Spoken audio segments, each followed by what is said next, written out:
Paraqraf bizə çox vacibdir. Çünki bizim 17 bal paraqrafdandır. 80 baldan 100 baldan 17 bal çıxanda 83 qalır. 2 dənə qapalı sualda səhv elədi. Siz düşürsünüz 4-də. Yəni paraqraf yazmasanız 5 alma ehtimalınız yoxdur. Bu bir. İkincisi də ki, uşaq var, qrammatikanı yaxşı vurmur. Mən keçən Zəhra adlı şagirdim vardı. Qrammatikanı yaxşı vurmur. Qapalılarda səhvləri buraxır, amma esseni yaxşı yazıb və esseni qəşəng bal qazandığı üçün 85 almışdı. Yəni paraqraf yaza bilmək əslində ən asanı odur. Sizin işiniz nədir? Sadə cümlələr qurmaq. Yəni sadə cümlələr qurursunuz. Birinci məsələ nədir? Zaman uzlaşması. Bir zaman. Zaman uzlaşması. Nə deməkdir bu? Məsələ keçmiş sadə zaman keçmişəm, elə bilirəm. Hə? Bəli. Bizim hekayəniz əgər keçmiş zamanla başlayırsa, indiki zamanla işim yoxdur. Hekayənin indiki zamanla başlayıb sonra keçmişə gedə bilər. O heç. Onu sonra izah edərəm sizə. Amma hekayəni əsasən keçmiş zamanda qurun. Hekayəni. Gəlin bir belə öyrənək. Hekayəni keçmiş zamanda qurun. Keçmiş zamanla davam edin. Zaman uzlaşması pozulmamalıdır. Keçmiş zaman varsa ondan sonra da gələn zaman keçmiş olmalıdır. Yenə yazdığınız cümlə keçmişdə olmalıdır. Gələcək və indikini artıq aid eləmirsiniz bura. Aydındır mı? Hə? Keçmişdən başlayıbsa, keçmişdən davam edirsiniz. Uzlaşmanı pozmayacaqsınız. İkincisi, cümlə qurarkən cümlələri necə quracaqsınız? Mübtədası olmalıdır cümlənin və xəbəri olmalıdır. Yəni, mübtəda xəbərsiz cümlə yazmayın. Cümlədə mübtəda var, xəbər yoxdur, xəbər var, mübtəda yoxdur. Nə deməkdir bu? Məsələn, Jane evdədir yazmaq istəyirsiniz. Baxın, yazırsınız ki, Jane yazıblar at home. Yaxşı, bu cümlədə mübtəda Jane'dir. Xəbər nədir? At. At xəbər deyil. Xəbər ya xeyr olmalıdır. Xəbər iki cür var. Xəbər, ifadə vasitələri necədir? Xəbər bizdə iki cür var. Xeyr olan xəbər, bir də əmizar vozvörün olduğu xəbər. Am, is, are, bir də nə? Vozvör. Nədir? İki cür xəbərimiz var. Feyli olan xəbər, went, spoke, keçmiş zamandan danışıram. Nədir? Bir də nə? Əmizar vozvörün olduğu xəbər. Başa düşdünüzmü? İki cür xəbərimiz var. Qədəs söyləmişik biz. İki cür xəbərimiz var. Ya feildən almalıdır. Bu cümlədə Anna evdədir də feil varmı cümlənin içində? Anna, Azərbaycandan soruşuram. Anna evdədir. Feil nədir? Qaçmaq, yerimək, danışmaq, oxumaq varmı cümlənin içində? Onda siz buradan istifadə edin də bunlardan. Feil varsa feil yazın. Feil yoxdursa bu cümlədə mütləq nə olmalıdır? Əmizar olmalıdır. Yəni xəbərsiz cümlə olmur. Bu cümlə səhvdir. Bunu düzəldək. Jane was at home. Jane evdəydi. Aydındırmı? Xəbərsiz, mübtədasız cümlə yazmayın. Bura qədər aydındırmı? Mübtədasız cümlə yazırlar uşaqlar. Olmaz. Mübtəda olmur. Sən gəlirsən, nə bilim, getdi, gəldi, oxudu, yazı yazmışsan, amma kimin etdiyini yazamırsan. Mübtəda olmalıdır cümlədə. Aydındırmı? Hə? Sonra keçirik nəyə? Hə, başlamışam. Sonra, mübtəda xəbərsiz cümlə olmaz. 3. İndi belə bir üsul deyim sizə. Hekayənin settingini nə ilə quracaqsınız? Setting nə deməkdir? Hekayənin settingi Azərbaycanda nə olduğunu bilmirəm, yalan deməyim. Azərbaycanda nə məna verir? Yox, setting nə deməkdir? Hekayə başlamamışdan qabaq ilk səhnəni qurursunuz. İlk səhnəni, ilk situasiyanı qurursunuz. Settingdir o.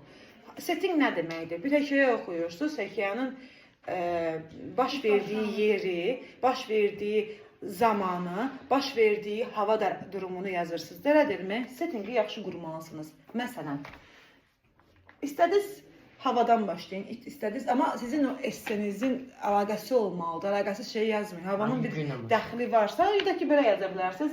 It was, məsələn, keçmişdən başlayırıq. It was morning, məsələn, səhər idi. Jane parkda idi, məsələn də. Jane was in the park.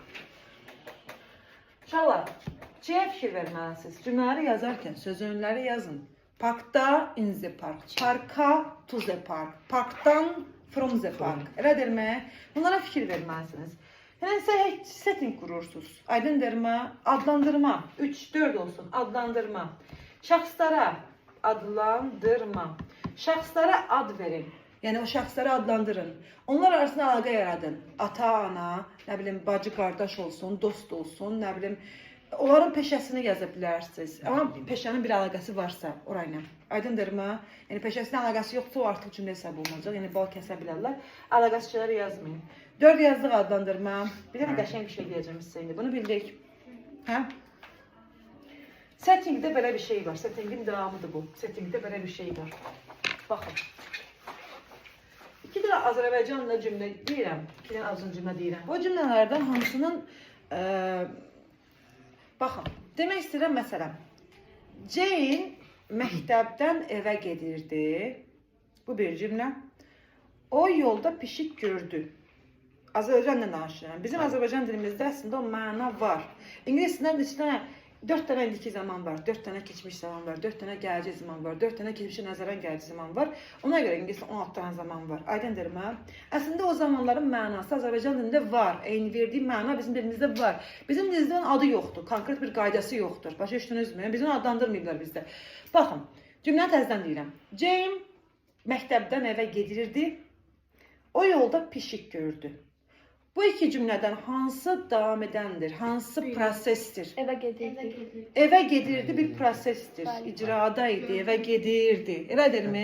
Evə getməkdə idi. Elədirmi? Pişiyi gördü. Gördü qutardı da, davam eləmədi ki. Nə qədər davam elədi? Danışa bilər. Mən bu vaxtda bir şey görmüşdüm. Yox, o deyil, deyə göstər. Evə gedirdi, pişik gördü. Bunlardan hansı birdən biri oldu? Pişik gördü. Baxın. Gedirdi, ingilisdə davam edən zamanında. Prosesdə idi, gedirdi. Bax, Jane evə gedirdi. Jane was going home. Bu, Jane evə gedirdi. Tərcümə edin bunu. Jane evə gedirdi. Mən burada hansı quruluşdan istifadə eləmişəm? Baxın, esse yazarkən bunu kopyalayayım. Kopyalamaq nə deməkdir? Was going olmasın, qonun yerinə başqa gedirdi yazmayın, danışırdı yazın. Necə deyirsiniz? Was speaking. Başa düşdünüz? Qaçırdı yazın. Was running. Was running. Kopyalayın. Qonun yerinə istənilən feili qoyun. Kopyalayın da bunu. Başa düşdünüz necə? Qonun yerinə run qoyun. Running. Qonun yerinə qoyun. Nə bilim, surfing. Hə, istəyirsən qoy. Velosiped sürürdü. Cycling. Başa düşdünüz? Üzürdü. Swimming. Başa düşdünüzmü? Tərcümə necə olundu? Evə gedirdi. Burada nədən danışırıq? Prosesdən danışırdıq. Elədirmi? Yəni hərəkət icrada idi, hansı hərəkət? Amma o gördü. Hər dəfə Jane yazmayın da. Jane yaz. Jane qadındır. Jane nə yazarıq? She. Elədirmi? Gördü. Gördü nədir? Saw. See, saw. Keçmiş istiqadəsi feillər. See görməkdir. Gördü, saw. Getmək qodu. Getdi, went. Elədirmi? O gördü, balaca bir pişik, a small cat. O balaca pişik gördü. Bu bir dəfəlik oldu da, elədirmi? O balaca bir pişik gördü. Bu bir dəfəlik oldu, elədirmi? Hansı zamanla verdim? Sadəcə feilin özünü yazdım. Elədirmi? Neyləndim mən burada? Gördüğünü sadəcə ikinci sırada olan feil olaraq yazdım. Gördü, sağ. Başa düşdünüzmü? İndi ardıcıl baş verən hərəkətlər. Pişiyi gördü. Nə edir sizcə pişiyi? Gördü, sonra nə edir? Götürəm dərəm. Hə? İndi pişiyin vəziyyətini izah edirsiniz. Pişiyin vəziyyətini izah edirsiniz. Pişik ac idi. The cat. Ölmüşdü. Baxın. The cat was hungry. İndi bunu da hansı zamanla verdim? Keçmiş. Sadə ilə verdim də was dedim. Was idi deyil. İngiliscə was idi deməkdir. The cat was hungry. Pişik, bax, ac idi. Üçüncü məsələ idi bu. 4-dür, 5 idi, neçə. Baxın, burada bir məsələ var. Mən bu kati birinci dəfə yazanda nə yazmışam qabağına? İlk dəfə. Məlum. Hə, ilk dəfə yazdım, A yazdım. Həmin pişiyi yenə yazdım. Z işlədim. Bu işi ikinci dəfə yazdığım üçün Z yazdım burada. Bəli. Bu məsələnin hamısına fikir verərək mənə gələn dəfəyə bir dənə özünüzdən uydurma bir hissə yazacaqsınız. Sonra pişik titrəyirdi. İndi baxın. Qulaq asın mənə. Pişik titrəyirdi. Sizcə bu zamanda yoxsa bu? Davam edir. Titrəyirdi, prosesdə idi. İç nədir? Mən bu zaman dedi, çaşdım. Bax, Jane evə gedirdi. Jane pişik gördü. Pişik titrəyirdi. Hansı zamanda? Davam edəndi. İndi həm pişik üçün təzədən yaza bilərik ki, the cat. Hansı zaman istifadə edirəm? Davam The edir. cat Cat'dan sonra was yazaram, were yazaram. Was. Was. Çünkü təkdədir. The cat was Titreme göre titremək, kim zaten? trembling. Titrəyirdi. Bunu kopyaladım. Elə deyil, gedirdin yerinə yazdım. Titrəyirdi yazdım. Elə dermi? Aynen.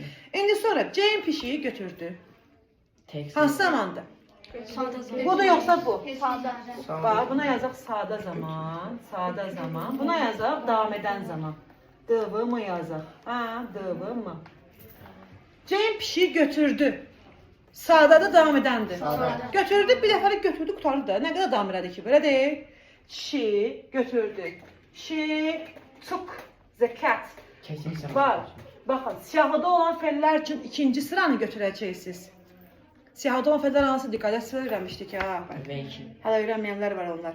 Qaydasız feillərdə ikinci sıranı lazım olacaq sizə, amma o siyahıda o feil yoxdursa, həmin feilə məsələn work sözü var. Work o siyahıda yoxdur. Biz nə artırarıq ora? Gayda Worked. Aydındır mı məsələn work kimi feillər, amma bu took o siyahıda var, taken took variantı götürdü. Elədirmi? Sonra axırıncı qaydanı deyirəm. Neçənci gəlir? 7 olsun. Sıralı hərəkətlər, bir dəqiqə, burada falan keçməyim o tarafa, uşaqlar görməzlər. Bunu poza bilərəm, yazın bunları. Axırıncı nəyi deyirəm sizə? Bunu mən bir dənə sirfəyə izah etdim. Gördüm ki, yəni yazında bəzi uşaqlara düzəlmə var idi həqiqətən. Amma mən dediyim qaydaları əməl edərək əldə edə bilərsiniz bunu. Ağızda gələni yazmayaraq. Sonra axırıncı qayda nədir? Axırıncı qayda bunu izah edirəm. Sıralı hərəkətlər var. Sıralı hərəkətlər. Pişiyi götürdü. Ardıcı nədir? Getdi. Eve gir. Onu Evler. evə apardı. Sonra Ona onu yemək verdi. yemək verdi. Sonra pişik yatdı. Elədirmi? Sonra tabii. sıralı getdi. Elədirmi? Pişik evə apardı. Nə bilim, evə Allah götürdü, başdan başlayın. evə apardı. Səhər Sırayla getdik. Ondan sonrasını deyirəm. Sırayla getdik. Elədirmi? Bəli. Sırayla olan bütün hərəkətlər ardıcıl hərəkətlər olmalıdır sadə ilə. Sadə zaman. Sadə zaman nə idi? Demək, she, sadəcə feilin ikinci formasını yazırsınız. She took the cat.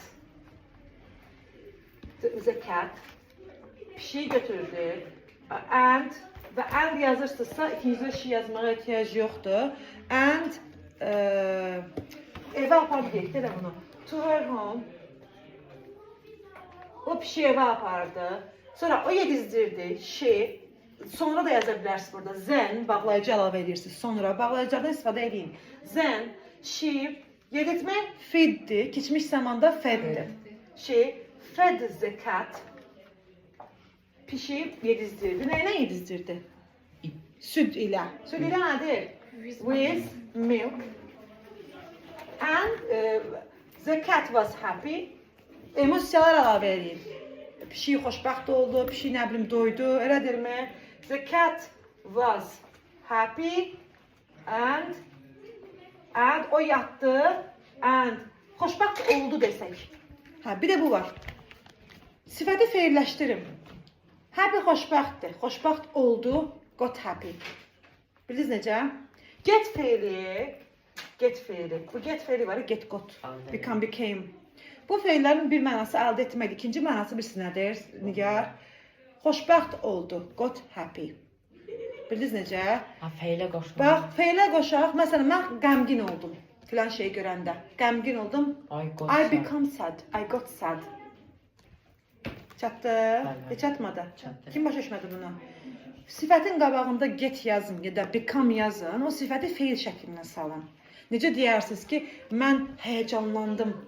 Həyəcanlı, exciteddir. Sifətdir də bu, feil deyil axı. Həyəcanlandım demək istəyirsə, I got excited. Excited də həyəcanlı sözü. Başa düşdünüz? Mən xoşbəxt oldum. I got happy. I became happy. Fişiniz qalıb çöldəklər üstə. Qulaq asırsınız mənə? Bunu bildin. And slept. Və yatdı. Harada yatsın? Yerini də göstərək. On the xalçda yatdı. On the sofa. Divanda yatdı. Burada şey də əlavə edə bilərdiniz. Apardı pişiyi, içimizdirdi, nə bilim, neynədir, bunu da yaza bilərdiniz orada. Bura qədər aydındır mı? Bir dənə şey izah etməmişəm, onu da izah edemiyorsa fikriniz qalıb getmək istəyirəm. Bir dənə axırıncı şey izah edeyim. Zaman bildirən sözləri bilirsiniz, elə deyil. Zaman bildirən sözlər hansılardır? Məsələn, tomorrow var, yesterday var. Bir dənə də belə bir şey var. Bax, bir dənə belə bir şey var. Bir də mənə qulaq asın, diqqətlə onlara baxmayın. Bir də mənə diqqətlə qulaq asın. Mən demək istəyirəm ki, mən evə gedəndə Ülviyyəni gördüm. Mən nə zaman Ülviyyəni görmüşəm? Evə gedəndə nə bildirdi? Keçmiş. Yer bildirdi, zaman bildirdi, nə bildirdi? Mən evə gedəndə yer bildirmir axı. Bütün cümlə nə zaman görmüsən? Haçan görmüsən Zəki? Evə gedəndə görmüşəm. Haçan görmüsən? Evə gedəndə görmüşəm. Elə deyil. Zəki ingilisini haça öyrənmisən? Məşğələyə gedəndə öyrənmişəm. Nə zaman öyrənmisən? Elə deyil. Bəli. Normal cümlə zaman bildirir. Başa düşdünüz? Müəllim Məhəmmədə haçan öyrənməyib yazır. Başqadır. Məşğələdə yox. Məhəmməd dərsi öyrənməyən zaman. Elədirmi? Bəli. Bir dənə qulaq asın diqqətlə. Məhəmməd lüğət öyrənməyəndə müəllim bunu öyrənməyib yazır. Nə zaman yazıram? Məhəmməd lüğəti öyrənməyəndə. O səbəbi Bir dənə cümlə öz zaman bildirir. Zaman bildirən bir cümlədir. İndi evə gedəcək. Siz evə gedəndə bir şey olacaq. Məsələn, mən evə gedəndə gördüm ki, Ruhidə Nigarın saçlarını yolur. Nə zaman yolurdu? Evə Hə? gedəndə. Mən evə gedəndə. Demək cümlə nə bildirir? Zaman. Zaman bildirir. Bir cümlənin zaman bildirməsi üçün həmin cümlənin qabağında when yazın. When I went home. Mən evə gedəndə, elədirmi? Asim inəkləri axtarırdı. Qulaq asın indi. Asim inəkləri axtarırdı. Davam edəndə sadədir. Davam edirdi. Asim bura. When I went home, Asim was looking for his cows. O öz inəklərini axtarırdı. Zəhmətkeş böyüyürsən, amma dərs də oxumaq lazımdır. Yaxşı bir şeydir. Uşaqlar bir şey basit bir şey deyil. When I went home, mən evə gedən zaman, bütün cümlənin zaman bildirməsi üçün cümlənin qabağında nə yazdım mən? When yazdım. Tərcümə olundu. Mən evə gedəndə Asim, mən evə getdim yəni, mən Asimgildə yaşayıram. Evə getdim, gördüm ki, Asim nə edir? İnəkləri axtarır. Başa düşdünüzmü? Bu tip cümləni də kopyalaya bilərsiniz. Evdə bunun kimi bir cümlə kopyalayın. Bu qədər.